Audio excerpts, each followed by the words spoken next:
오늘 제가 들려드릴 이야기는 단순한 무기 개발 소식이 아닙니다. 이건 한 나라의 안보와 자존심, 그리고 국제관계의 미묘한 균형에 관한 이야기입니다. 한국이 최근 공개한 현무5 미사일. 이 첨단 무기 체계가 세계의 이목을 집중시키고 있습니다. 그런데 왜 이토록 주목받고 있을까요? 핵무기 없이도 강력한 파괴력, 다양한 발사 플랫폼, 그리고 200기 이상 확보. 이 모든 것이 의미하는 바는 무엇일까요? 더 흥미로운 건 중국의 반응입니다. 그들은 왜 우려의 목소리를 내고 있을까요? 그리고 현무6에 대한 소문은 또 어떤 의미를 갖고 있을까요? 그럼 오늘의 사연 시작합니다. 안녕하세요. 제 이름은 아리안이라고 합니다. 저는 의자에 앉아 하품을 하고 기지개를 켰어요. 컴퓨터 화면을 몇 시간 동안 쳐다보고 있었더니 눈이 너무 피곤했거든요. 국제방위 분석가의 하루라고 해봐야 별반 다를 게 없겠지 하고 생각했죠. 그런데 아니었어요. 오늘은 평범한 날이 절대 아니었어요. 이메일 함을 스크롤하다가 눈에 띄는 제목이 하나 있었어요. 제목은 긴급과제 한국의 새로운 미사일 시스템이었죠.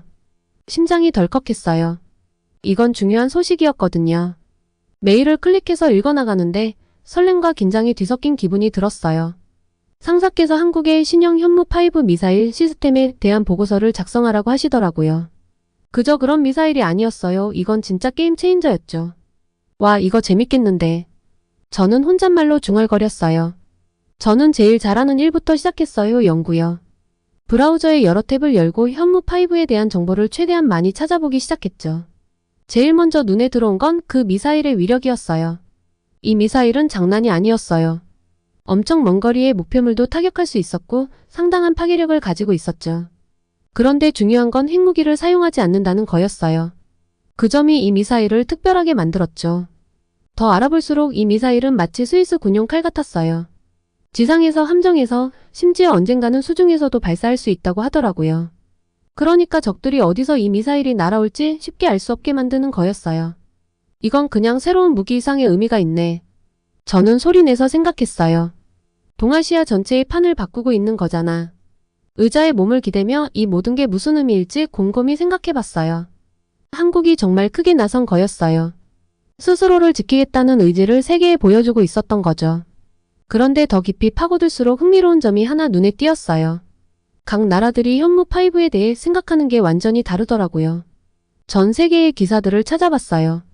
워싱턴 포스트는 꽤 긍정적으로 보면서 이를 전략적 균형자라고 불렀어요. 그 말도 맞는 것 같았어요. 한국이 균형을 맞추려고 더 이상 밀리지 않으려고 노력하는 것처럼 보였거든요.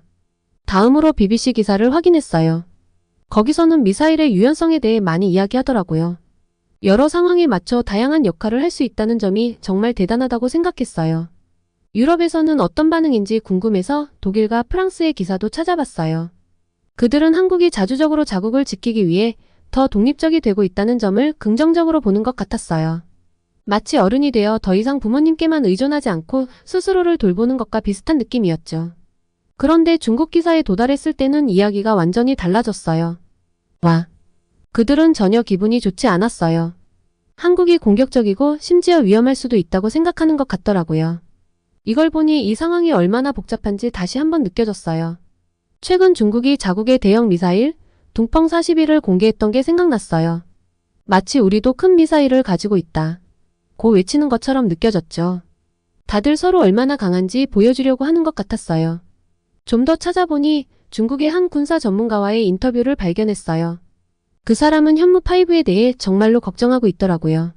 이게 한국이 더 크고 무서운 미사일을 개발하는 첫 단계일 수 있다면서 그 미사일이 대륙간을 넘어서도 도달할 수 있을 거라고 말했어요. 저는 의자에 기대며 조금 압도되는 기분이 들었어요. 이건 그냥 새로운 미사일에 관한 얘기가 아니었어요. 이건 두려움, 권력, 그리고 나라들이 어떻게 스스로를 지키려 하는가에 대한 이야기였어요. 그런데 이렇게 하는 게 정말 안전해지는 걸까? 아니면 더 위험해지는 걸까? 시간을 보니 몇 시간이나 연구에 빠져 있었더라고요. 배가 꼬르륵거렸어요. 점심도 건너뛰었더라고요. 그래도 멈추고 싶진 않았어요. 이 프로젝트는 저를 완전히 빨아들이고 있었거든요. 마치 너무 재밌어서 도저히 내려놓을 수 없는 책처럼요. 잠깐 쉬면서 간식을 좀 먹기로 했어요. 부엌으로 걸어가면서도 머릿속은 온통 질문으로 가득했어요. 한국은 그냥 스스로를 지키려는 걸까? 아니면 이웃 나라들을 위험한 무기 경쟁으로 몰아넣고 있는 걸까? 사과 하나를 집어들고 다시 책상으로 돌아왔어요. 사과를 한 입 베어 물며 중요한 걸 깨달았어요. 이번 보고서는 그저 평소처럼 사실과 수치를 나열하는 과제가 아닐 거라는 걸요. 왜 나라들이 이런 행동을 하는지, 그리고 그게 다른 사람들에게 어떤 영향을 미치는지를 이해하는 게 중요한 과제였어요. 새 문서를 열고 타이핑을 시작했어요. 현무5 미사일 시스템 단순한 무기 그 이상의 의미. 이 정도면 좋은 제목 같았어요. 이 미사일이 사람마다, 나라마다 각기 다른 의미로 받아들여진다는 걸 잘 담고 있었죠. 글을 쓰기 시작하면서 한 가지는 확실했어요. 이번 프로젝트는 제가 세상을 바라보는 방식을 바꿔놓을 거라는 거요. 어쩌면 다른 사람들도 이걸 통해 더 잘 이해하게 될지도 모르겠어요. 손가락 마디를 꺾으며 다시 집중했어요. 이번 밤은 길어질 것 같았지만 그만한 가치가 있을 거란 느낌이 들었어요. 결국 전 세계에 영향을 미칠 수 있는 미스터리를 풀 기회가 매일 오는 건 아니잖아요. 저는 아침에 일어나서 긴장된 기분이었어요. 오늘이 중요한 회의가 있는 날이라 많이 긴장될 거라고 이미 알고 있었거든요. 준비를 하면서도 계속 오늘 회의에 나오는 중요한 사람들, 그리고 그 사람들이 이야기할 세계를 바꿀 수 있는 주제들에 대해 생각이 떠나지 않았어요. 회의장에 도착했을 때 그곳은 굉장히 크고 화려했어요. 정장을 입은 사람들이 곳곳에서 소규모로 모여서 이야기하고 있었고요. 살짝 낯설게 느껴졌지만 저는 여기에 배우러 온 거니까 마음을 다잡았어요. 주 회의장은 사람들로 가득 찼어요. 저는 뒤쪽에 자리를 찾아 앉고 더 많은 사람들이 들어오는 걸 지켜봤어요. 모두 무언가 큰일이 벌어지기를 기다리는 듯 공기 중에 긴장감이 감돌았어요. 그때 한 여성이 무대 앞으로 걸어 나왔어요. 방 안이 조용해졌죠. 그녀는 자신을 한국의 외교관 이민재라고 소개했어요. 저는 그녀가 무슨 말을 할지 궁금해서 자세를 바로 하고 들었어요. 이 외교관은 한국의 새로운 미사일 현무5에 대해 이야기하기 시작했어요. 목소리는 차분했지만 그녀가 하는 말에 대한 강한 신념이 느껴졌어요. 그녀는 이 미사일이 누군가를 공격하려는 게 아니라 한국을 지키기 위한 방패라고 설명했어요. 우리는 오랫동안 위협 속에서 살아왔습니다. 이 외교관이 말했어요. 현무5는 우리에게 더 안전한 느낌을 주는 도구예요. 우리가 필요할 때 스스로를 방어할 수 있다는 메시지를 전하는 거죠. 그녀가 말하는 동안 저는 방 안을 둘러봤어요. 대부분의 사람들이 집중해서 듣고 있었지만 몇몇은 걱정스러운 표정을 하고 있었어요. 중국에서 온 사람들인 것 같아 보이는 그룹이 있었는데 그들은 별로 기분이 좋지 않은 듯 했어요. 이 외교관은 한국이 이 미사일을 개발하기 위해 얼마나 노력했는지 이야기했어요. 그 과정이 결코 쉽지 않았지만 필요하다고 느꼈다고 했어요. 우리는 평화를 원합니다. 그녀가 말했어요. 하지만 강해질 필요도 있어요. 현무5는 우리가 그렇게 할 수 있게 도와주는 겁니다. 저는 늘 위협을 느끼며 살아가는 나라에서 사는 게 어떤 기분일지 상상해 보려 했어요. 분명 무서운 일이겠죠. 아마 그래서 그 미사일이 그들에게 중요했던 거겠죠. 이 외교관의 발표가 끝나자 질문 시간이 시작됐어요. 한 남자가 일어났어요. 그는 화가 난 듯 보였어요. 저는 그가 아까 본 중국 대표 중 한 명인 장웨이인 걸 알아차렸어요. 한국이 모든 사람들을 위협해도 아무런 대가를 치르지 않을 거라고 생각하나요? 장웨이는 목소리를 크게 내며 날카롭게 물었어요. 방 안은 정말 조용해졌어요. 마치 팽팽하게 당겨진 고무줄이 곧 끊어질 것 같은 긴장감이 느껴졌어요. 하지만 이 외교관은 겁먹지 않은 듯 보였어요. 그녀는 깊은 숨을 들이쉬고 차분하게 대답했어요. 현무5는 위협이 아닙니다. 그녀가 말했어요. 그건 보호장치예요. 우리도 다른 나라들처럼 스스로를 지킬 권리가 있어요. 장웨이는 여전히 납득하지 못한 표정이었어요. 하지만 모르시겠습니까? 그가 말했어요. 미사일을 더 만들수록 모두를 싸움으로 몰아넣는 겁니다. 저는 이 외교관과 장웨이를 번갈아 바라봤어요. 둘 다 자신들이 옳다고 확신하는 것 같았어요. 저는 이 문제가 단순히 미사일에 관한 것만이 아니라는 걸 깨달았어요. 그것은 안전에 대한 느낌, 신뢰에 관한 문제였고 나라들이 서로를 어떻게 보는지에 대한 문제였어요. 더 많은 사람들이 질문을 했어요. 어떤 사람들은 이 외교관의 말에 동의했고 어떤 사람들은 장웨이의 말에 동의했어요. 저는 양쪽의 입장을 이해하려고 노력했어요. 쉽지는 않았어요. 각자 나름의 두려움과 희망이 있었거든요. 세션이 끝나고 나서 저는 압도된 느낌이었어요. 생각할 게 너무 많았어요. 저는 미사일이 단순히 좋거나 나쁜 거라고 생각했는데 이제는 그게 훨씬 더 복잡하다는 걸 알게 됐어요. 그날 밤에는 회의에 참석한 모든 사람들을 위한 파티가 있었어요. 창가에 혼자 서 있는 이 외교관을 봤어요. 저는 그녀와 이야기하고 싶었어요. 더 많이 이해하고 싶었거든요. 그래서 깊은 숨을 쉬고 다가갔어요. 오늘 질문에 답하시는 모습 정말 인상적이었어요. 저는 자신 있는 척하며 말했어요. 이 외교관이 미소 지었지만 지친 표정이었어요. 고맙습니다. 그녀가 말했어요. 우리의 입장을 설명하는 게 쉽지 않아요. 사람들이 우리가 하는 일을 보면 문제를 일으키려 한다고 생각하니까요. 하지만 그게 전부는 아니에요. 저는 고개를 끄덕이고 하루 종일 마음속에 있던 질문을 했어요. 정말 그 미사일이 가치 있다고 생각하시나요? 그게 상황을 더 위험하게 만드는 건 아닌가요? 그녀는 잠시 조용했어요. 그리고 나서 제가 절대 잊지 못할 말을 했어요. 제 할머니는 한국전쟁을 겪으셨어요. 그녀는 조용히 말했어요. 폭격을 피해 숨고 매일매일 무서워했던 이야기들을 저에게 들려주셨죠. 그런 이야기를 듣고 자라면 안전하다는 느낌이 모든 걸 의미하게 돼요. 그녀는 제 눈을 바라보며 말했어요. 현무5가 다른 사람들에겐 무섭게 보일지도 몰라요. 하지만 우리에게는 희망이에요. 이제 더 이상 무력하다고 느끼지 않아도 된다는 뜻이죠. 저는 목이 메는 느낌이 들었어요. 그런 식으로 생각해 본 적이 없었거든요. 그 미사일은 단순한 무기가 아니었어요. 그것은 한 나라 전체가 더 강해지고 스스로를 지킬 수 있다는 느낌을 주는 방법이었어요. 이 외교관에게 잘 자라고 인사하고 방으로 향하는 동안 제 머릿속은 복잡했어요. 저는 미사일과 정치뿐만 아니라 사람들에 대해서도 많은 걸 배웠어요. 우리의 과거가 우리가 두려워하는 것과 우리가 희망하는 것을 어떻게 형성하는지에 대해요. 정말 큰 문제들을 이해하려면 사람들의 이야기를 들어야 한다는 걸 깨달았어요. 그들의 눈으로 세상을 보려고 노력해야 해요. 항상 쉬운 일은 아니지만 그렇게 해야 서로를 이해할 수 있는 시작점이 되거든요. 그날 밤 저는 잠을 이룰 수가 없었어요.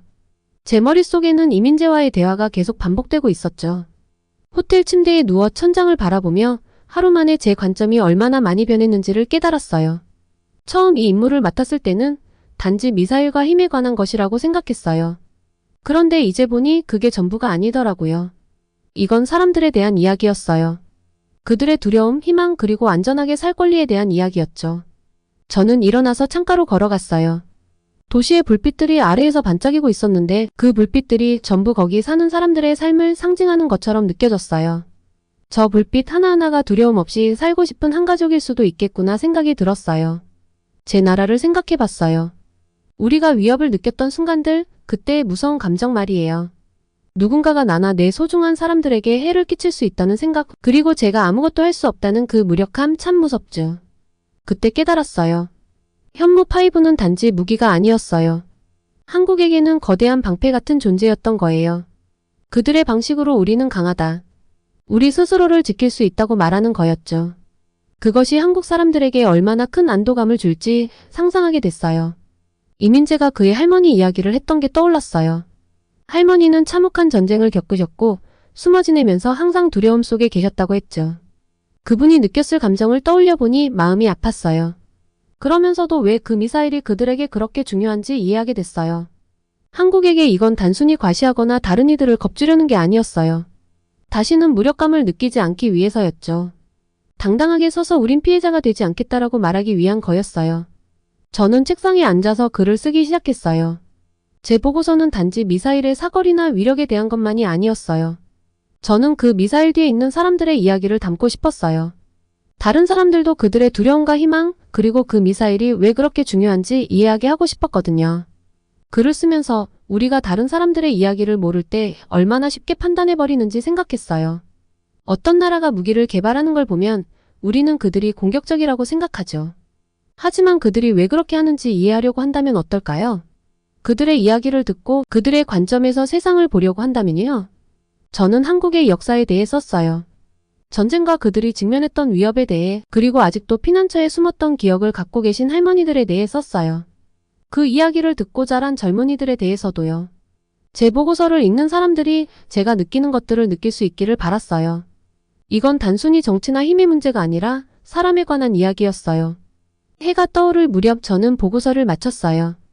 기분이 달라졌어요. 이 임무를 처음 맡았을 때는 국제안보에 대해 제가 다 알고 있다고 생각했거든요. 그런데 이제 제가 아직 배울 게 얼마나 많은지 깨달았어요. 이건 단지 누가 더 큰 무기나 강한 군대를 갖고 있느냐의 문제가 아니었어요. 서로를 이해하는 것, 큰 결정 뒤에 숨겨진 인간의 이야기를 보는 것이었어요. 제 보고서를 바라보며 자랑스러웠어요. 그건 단순한 사실과 숫자들의 나열이 아니었어요. 그건 하나의 이야기였어요. 한 나라와 그 국민들에 대한 이야기, 그들의 투쟁과 그들의 결심에 대한 이야기였죠. 사람들이 제 보고서를 읽고 나면 한국을 다르게 보게 되길 바랐어요. 현무5가 왜 그들에게 중요한지 이해하게 되길 바랐고요. 짐을 싸서 집으로 돌아갈 준비를 하면서 이번 경험이 저를 얼마나 바꾸었는지 생각했어요. 예전엔 제 일이 단순히 무기와 전략을 분석하는 것이라고 생각했는데 이제는 그게 훨씬 더 큰 의미가 있다는 걸 알게 되었죠. 사람들을 이해하는 것, 그들의 눈으로 세상을 보는 것 말이에요. 호텔을 떠날 때 저는 설레는 마음이었어요. 이번에 배운 것들을 팀에게 빨리 전해주고 싶었어요. 그들도 제가 본 것을 보길 바랐어요. 미사일 하나, 조약 하나, 국제적인 결정 하나하나 뒤에는 실제 사람들이 있고 그들의 진짜 이야기가 있다는 걸요. 우리가 그 이야기들을 귀 기울여 듣는다면 아마도 다른 사람들에게 위협을 느끼게 하지 않고도 모두를 안전하게 할 수 있는 더 좋은 방법들을 찾을 수 있을 거예요. 집으로 가는 비행기에 탑승하면서 한 가지는 확신할 수 있었어요. 저는 다시는 국제 안보를 똑같이 보지 않을 거예요. 그리고 제 일을 통해 다른 사람들도 다르게 볼 수 있도록 돕고 싶었어요. 비행기에서 내리자마자 익숙한 고향의 공기가 느껴졌어요. 제 머릿속은 아직도 현무5 미사일과 그게 한국에 어떤 의미인지에 대해 배운 것들로 가득했어요. 공항을 걸어 나가면서 모든 것이 조금 다르게 보였어요. 다음날 저는 사무실로 향했어요. 제 팀이 저를 기다리고 있었고 다들 제 여행 이야기를 듣고 싶어 했어요. 저는 깊게 숨을 들이마시고 제가 발견한 것들을 공유하기 시작했어요. 현무5는 단순히 무기가 아니에요 라고 시작했어요. 그건 사람들이 안전하길 바라는 이야기예요. 몇몇 사람들의 얼굴에서 혼란스러움이 보였기에 좀 더 쉽게 설명하려고 했어요. 만약 당신이 더 크고 강한 이웃들이 자꾸 위협하는 집에 산다면 정말 좋은 자물쇠를 갖고 싶지 않겠어요? 고개를 끄덕이는 사람들이 방 안에서 점점 많아졌어요. 이게 바로 이 미사일이 한국에 의미하는 바예요 라고 계속해서 말했어요. 그건 그들의 크고 강한 자물쇠와 같은 거예요. 제가 만난 한국 외교관 이민재 씨에 대해 이야기했어요. 전쟁 중에 할머니가 숨어 지내며 매일 무서웠다는 그의 이야기도 나눴어요. 그 이야기를 들었을 때 라고 제가 말했어요. 그들의 입장에서 상황을 이해하기 시작했어요. 제가 말할 때 제 동료들이 몸을 앞으로 기울이며 정말 귀 기울여 듣는 게 보였어요. 이제 단순히 사실과 숫자의 문제가 아니었어요. 진짜 두려움과 희망을 가진 사람들의 이야기였죠. 그런데 다른 나라들은요? 누군가가 물었어요. 그들도 위협을 느끼지 않을까요? 좋은 질문이었어요. 저는 잠시 생각한 후 대답했어요. 네, 그럴 수도 있어요 라고 인정했어요. 집을 지키려고 큰 개를 키운다면 이웃들이 그 개가 자신들에게도 위험할 거라고 걱정할 수 있는 것과 같아요. 제가 회의에서 만난 중국 대표들도 걱정스러워하는 것 같았다고 설명했어요. 그들도 두려워하고 있어요 라고 말했어요. 한국이 너무 강해질까봐 걱정하는 거죠. 그럼 답은 뭐죠? 또 다른 팀원이 물었어요. 어떻게 하면 모두가 안전하다고 느끼게 할 수 있죠? 저는 웃었어요. 그게 바로 큰 질문이잖아요. 모든 답을 알고 있진 않아요 라고 솔직히 말했어요. 하지만 첫 번째 단계는 서로를 더 잘 이해하려는 노력이라고 생각해요. 저는 리 씨와 리셉션에서 나눴던 대화를 이야기했어요. 그가 한국인들에게 이게 권력이나 과시의 문제가 아니라고 무력감을 느끼지 않기 위한 것이라고 이해시켜줬던 점이요. 이번 여행 전에는 라고 제가 인정했어요. 국제 안보라는 게 누가 더 큰 무기나 강한 군대를 가졌느냐의 문제라고 생각했어요. 하지만 이제는 그게 사람들에 관한 거라는 걸 알게 됐어요. 사람들이 매일 두려워하지 않고 살고 싶어 한다는 거죠. 방안을 둘러보니 제 말이 조금씩 가슴에 닿고 있는 게 보였어요. 어떤 사람들은 고개를 끄덕였고 다른 이들은 생각에 잠겨 있었어요. 그럼 이 정보를 가지고 우리는 뭘 해야 하죠? 누군가가 물었어요. 정말 좋은 질문이었어요. 저는 잠시 생각한 후 대답했어요. 우리는 모든 무기, 모든 조약, 모든 갈등 뒤에 사람이 있다는 걸 기억해야 해요. 두려움과 희망, 꿈을 가진 사람들이요. 그걸 이해할 수 있다면 아마 더 나은 해결책을 찾을 수 있을 거예요. 저는 이 새로운 이해가 어떻게 우리의 일을 바꿀 수 있는지 설명했어요. 다른 나라의 상황을 분석할 때 단순히 숫자와 능력만 보는 게 아니라 인간적인 측면도 이해하려고 노력해야 해요. 사람들은 무엇을 두려워하고 무엇을 희망하는지요. 그런 질문에 답할 수 있다면 더 나은 해결책을 찾을 수 있을 거예요. 회의가 끝날 때쯤 저는 달라진 기분이었어요. 저는 이 여행에서 새로운 무기에 대해 배우기를 기대했었죠. 그런데 대신 훨씬 더 중요한 것을 배웠어요. 다른 사람들의 눈을 통해 세상을 보는 법이요. 그날 밤 집에 앉아 모든 걸 생각하면서 큰 깨달음을 얻었어요.